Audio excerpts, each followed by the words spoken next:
जय परमेश्वर परमात्मानम। किताब जगत हित का पेज नंबर 165। उस विलायत में संसार के देखने के लिए थोड़ा सा धन रहने दिया, इसी तरह से कुल विलायतों में थोड़ा सा धन रहने देंगे सो उस थोड़े से धन को सौदागरी के जरिए से खींच लेंगे।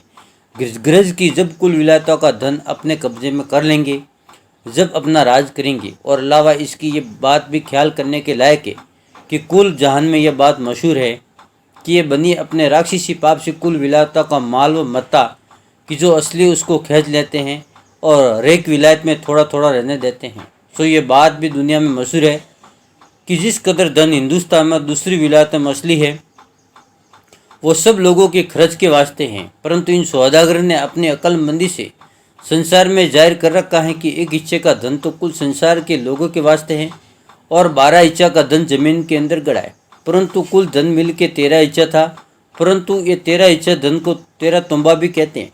सो ये 13 तुम्बा धन टूटा हुआ है। सो ये टूटा हुआ धन भी कदीम से है, परंतु इन बनियों ने अपने राक्षसी पाप से भुला करके अपने कब्जे में कर लिया है। और जो कुछ की धन उस खर्च के हिस्से में से बाकी रहा है उसको अपने राक्षसी पाप के जादू से खींच कर अपने कब्जे में कर लेंगे। परंतु इन बनियों ने अपनी अक्लमंदी से राक्षसी पाप से सबकी अक्लों को फेर करके एक कैसा जाहिर किया है कि कुल 13 हिस्सा धन था, जिसमें से एक हिस्सा धन तो तमाम पृथ्वी के लोगों के खर्च के लिए है और जो कि 12 हिस्सा धन है वो जमीन में गड़ा हुआ है।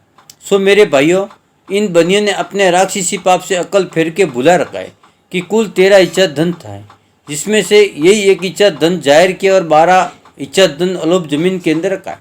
सो भाई मेरे धन तो इस जमीन के ऊपर बहुत था जिसकी कुछ हद भी नहीं थी, परंतु 13 हिस्सा धन दुनिया के बुलाने के वास्ते किताबों में लिख करके जाहिर किया है कि कुल 13 तुम्बा धन था और 13 तुम्बा तो इन्होंने संसार में बहकाने के वास्ते बातें चला दी।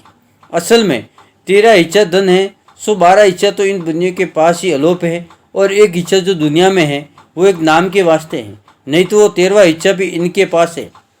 और दूसरे राजा बादशाह के पास तो एक थोड़ा सा है, तो वो एक हिस्सा का धन कुल विलायत के खर्च के वास्ते जारत में कि उस धन को तमाम जन के लोग खर्च करके परोस पाते। सो इन सौदागर ने उस खर्च को भी के तुम्बों को भी अपने कब्जे में कर रखा है। Page number 167। और ये सोचने की बात है कि 12 हिस्सा धन जो जमीन के अंदर लोग बताते हैं सो वो जमीन में किसने गाड़ा। अगर अपन हिंदू मुसलमान के बुजुर्गों ने वो 12 हिस्सा धन जमीन में गाड़ा होता तो अपन हिंदू मुसलमानों को उसका पता मालूम होता और हिंदू मुसलमान के बुजुर्ग अपनी अपनी औलादों को ज़रूर पता बता देते कि फलानी जगह ज़मीन के अंदर धन हमने गाड़ा है। सो ये तो सब चाल इन बनियों की है कि वो 12 हिस्सा धन जमीन में अलोप कर रखा है, तो इनको उसका पता मालूम है कि जो हिंदू मुसलमान के बुजुर्गों ने गाड़ा होता तो वो मरते वक्त तक अपनी औलादों को उस धन का पता बता देते। सो इस वास्ते इन बनियों के बुजुर्गों में इस बात का भेद है।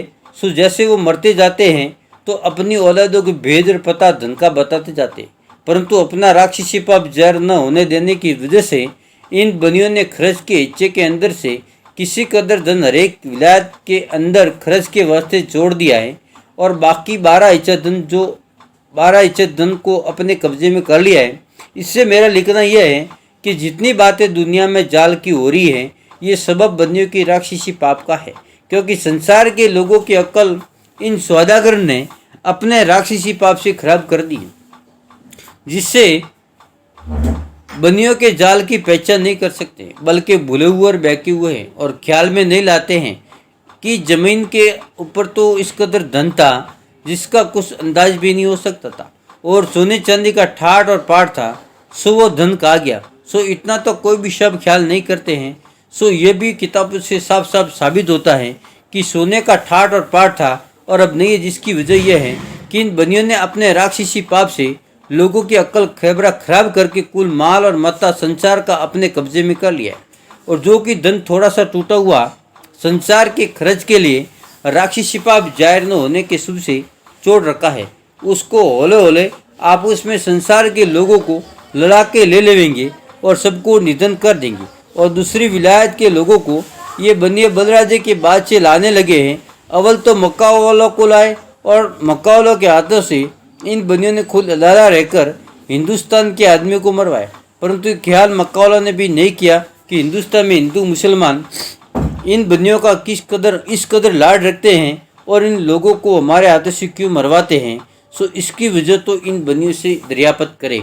जय परमेश्वर, परमात्मा ने नमः।